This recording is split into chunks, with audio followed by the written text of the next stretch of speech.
No, per Dio Santissimo, questo è impossibile a credere. Impossible to believe that you can be so stupid. You can't believe, no! Corpo d'un Dio Santissimo. Madonna Santissima. Ah, basta, I can go. Basta. I can go. Degli anni simili non li ho mai avuti.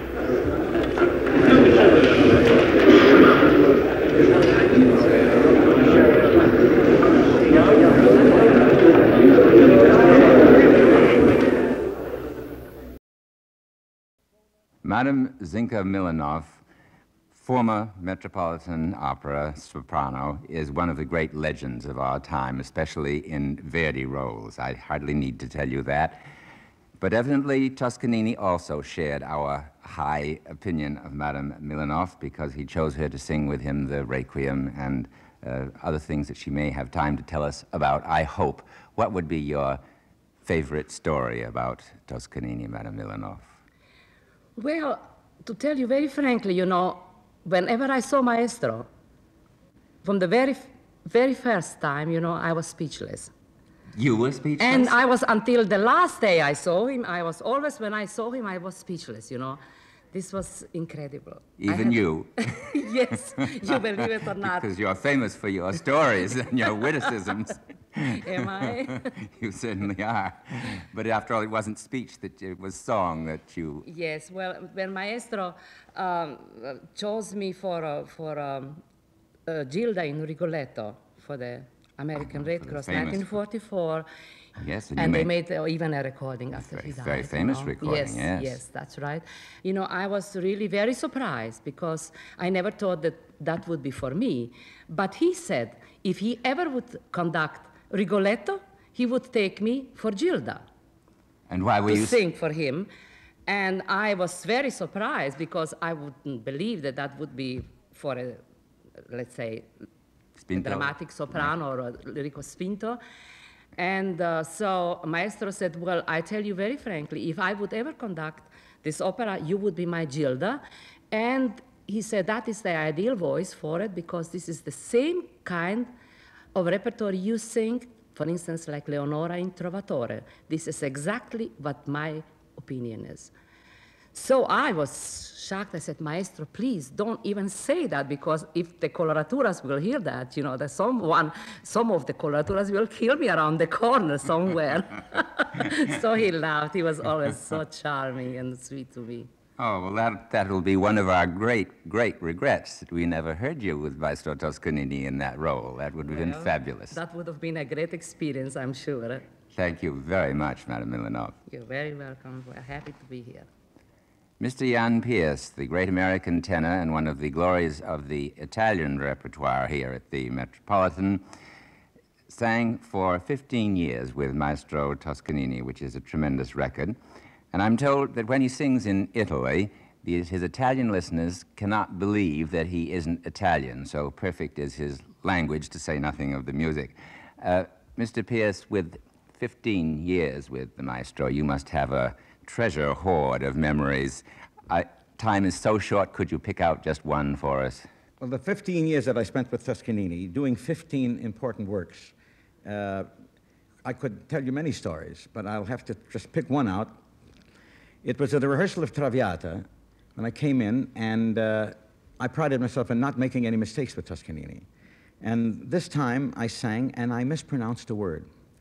And Toscanini looked up at me and didn't say anything except un'altra volta.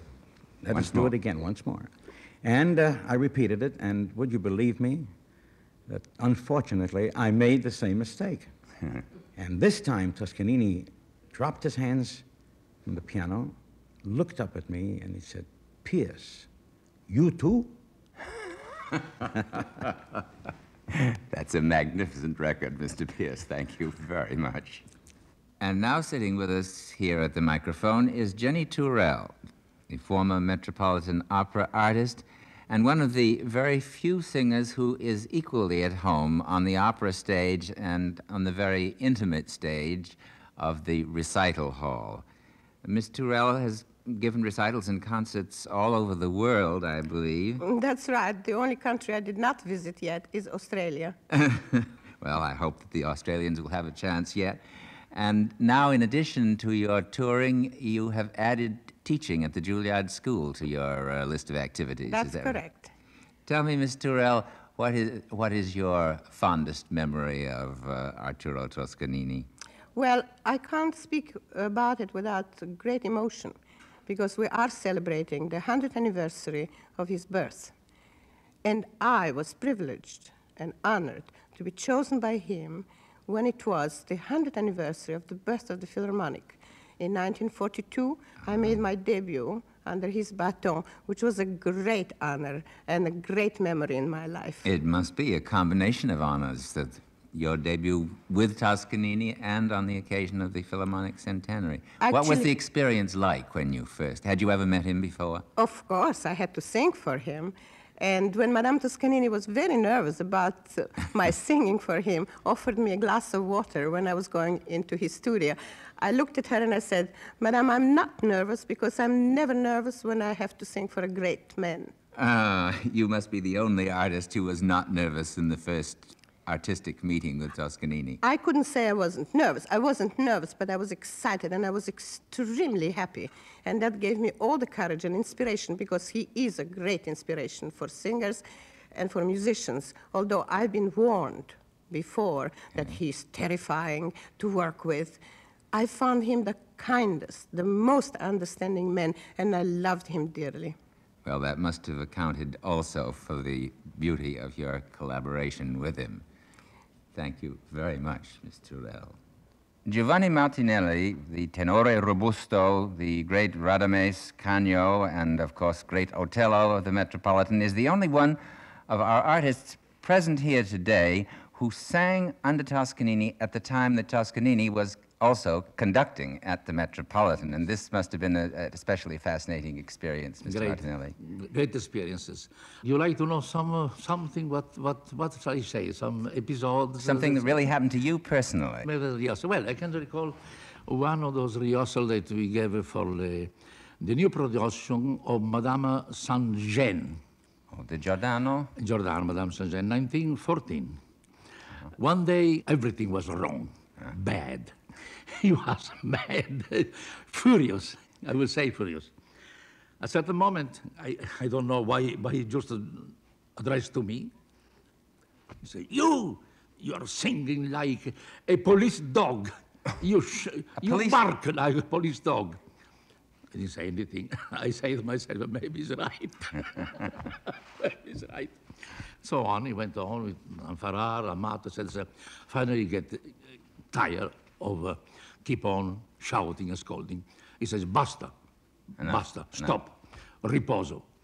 So we sat all around quietly, looking at each other. I saw him that at a certain moment he started to lift his eyes and look around, to everybody. Nobody had the courage to say anything. So he stood up, he took his hat, and we thought that he was going away. Yeah. No, he started to go, first the Segurola, and he said, give me a few pennies. All right, Segurola put a few pennies in the hat. Then he went to Pasquale Amato, then he went to the other gentleman. Geraldine Farrar too. Take off some of your money. He says, I don't have much. All right, put in the hat what you have. Then he came to me. He gave me his hat and says, listen, there's not much. I think it's just 17 cents. Go to have your hair cut. So he started to laugh, and everything went perfectly all right. Since that moment, everybody had the courage to address to him, to joke, and the rehearsal then went, the rehearsal went beautifully. That's a marvelous story, Mr. Martinelli, because we aren't also familiar with Toscanini's sense of humor. Thank you very much. I'm very pleased. Our most affectionate memories at the Metropolitan here include Gladys Swarthout and the many wonderful roles she sang here. She was, of course, especially famous as Mignon and Carmen. She sang Adalgisa in Norma, a great variety of roles. And she was a very versatile artist in that she did a great deal of radio work. She sings many recitals, and of course was in the movies and has made many recordings, etc., etc. But I want to ask her to tell us something about her association with Toscanini. What quality of Toscanini struck you most, Miss Swarthout? Well, although I was very flattered and also very nervous when I was working with him, when he invited me to sing with him, I think I was impressed mostly by one characteristic of his, and that was his intense power of concentration. I remember it was tremendous. Tremendous. Anything could happen around him, but he wouldn't be aware of it.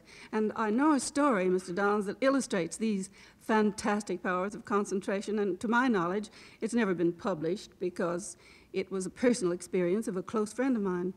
And back in the spring of 1951, this friend of mine was dining with the Toscanini family in their apartment in Milan, in Italy.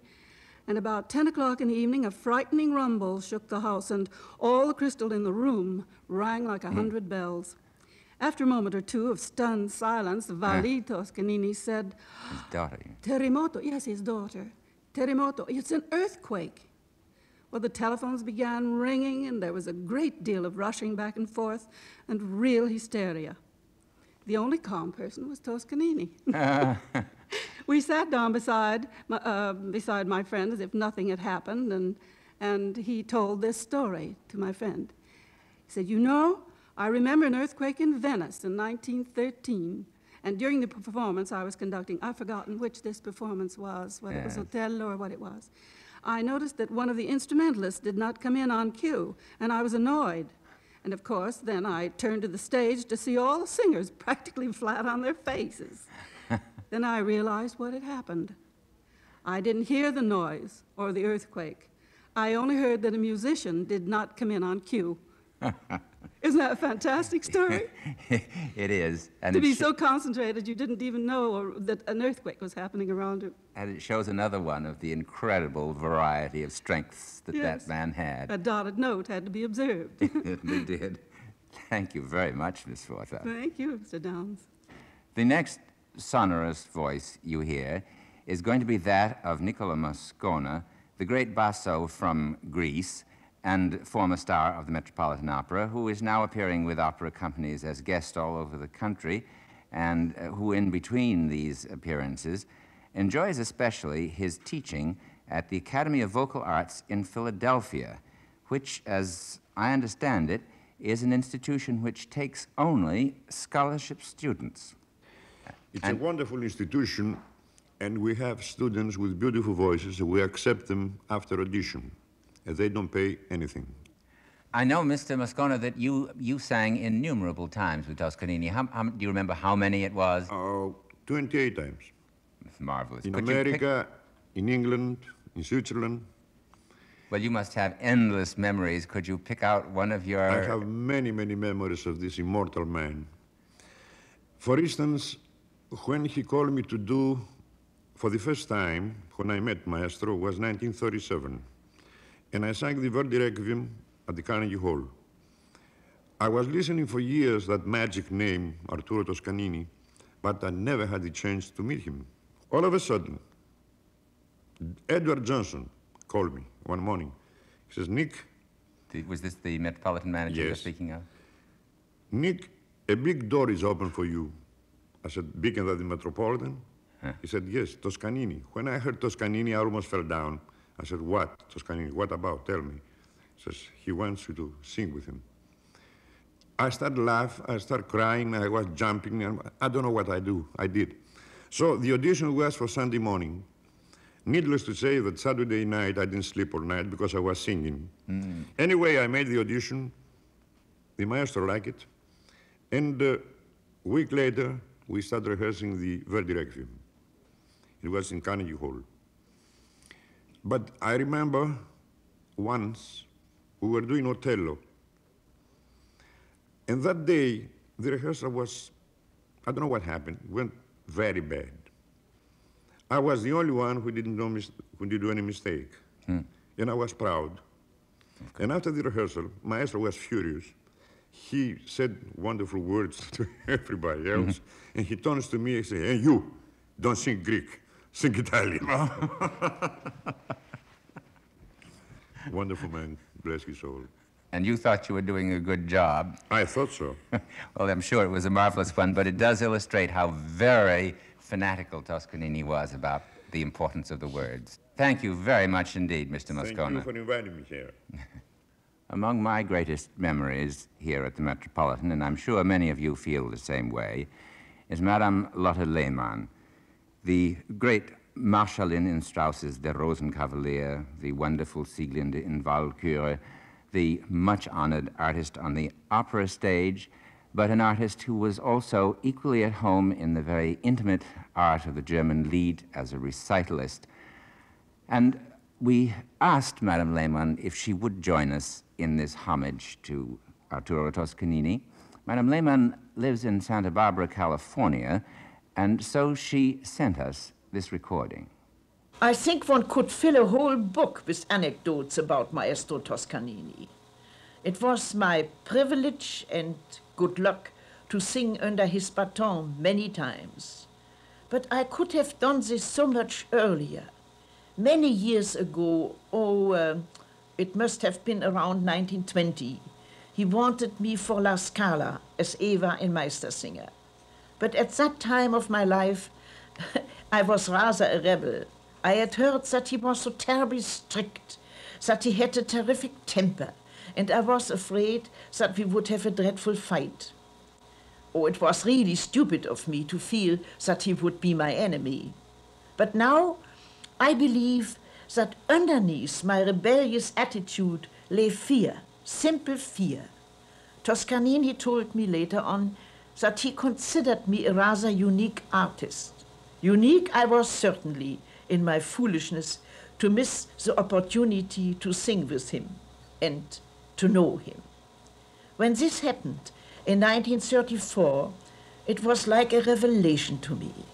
To sing with Toscanini meant to be swept away on the wings of genius. Oh, of course I was always afraid of him. Name the singer who wasn't. He did not like that. It made him very impatient, because he just did not know which magical power radiated from him and made us tremble in awe and in adoration. He treated me as a friend, and I consider this distinction as the most precious gift of my life. I sang not only Fidelio and Eva with him at the Salzburg festivals, but also some concerts. It was, a matter of fact, our first meeting when I was engaged to sing at his commercial broadcast in New York. I think it was for General Motors. I shall never forget that rehearsal. I was petrified in fear, and the tone stuck in my throat when I started to sing the aria of Elisabeth von Tannhäuser. But he was so kind and patient that I soon got my courage back and sang as best I could. Another time, I sang Isoldes Liebestod in Vienna in a concert with him. Now, I have never been especially musical, and after the prelude, the aria starts to, so to speak, out of nowhere. To find the right tone seemed to be a dreadful obstacle. Maestro promised to hum the tone for me, after he had scolded me, of course, as stupida. At the concert, he was more nervous than I. He hummed the tone through the whole prelude. Now, Maestro was perfection, but his voice was not. All the fits of bad temper had made him quite hoarse, and it was almost impossible to hear the right tone with his croaking voice. Only by the grace of God I found my beginning, and I think he was happy till the end of his days that he had helped me to sing right. I said to the end of his days, because his memory was simply fantastic. After all these many years, he, for instance, remembered that I had refused to sing with him at La Scala. And when I said that I just was afraid of him, I was a stupida again. Oh, how I would love to be scolded now that I have grown old myself, and I am sure Maestro would find something to say. And how wonderful if his beautiful eyes would then lighten up, and his smile would enchant me as once upon a time.